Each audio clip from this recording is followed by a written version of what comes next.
在日本大创买到的溏心蛋神器，只需要少量的酱汁，用翻面就能腌制出颜色均匀的溏心蛋。倒入50ml的酱汁，也就是底下标示的那条线，再把蛋依照格子放置，调好位置，酱汁就会升到上面的那条线。接着把圆弧形的盖子放入，摇一摇，确保酱汁完整的覆盖到，贴上一层保鲜膜，避免打翻，再盖上盖子，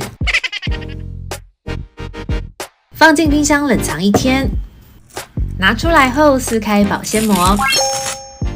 找个容器直接倒出来。你可以看到酱汁比平常用的还少很多，但颜色超均匀、超完美。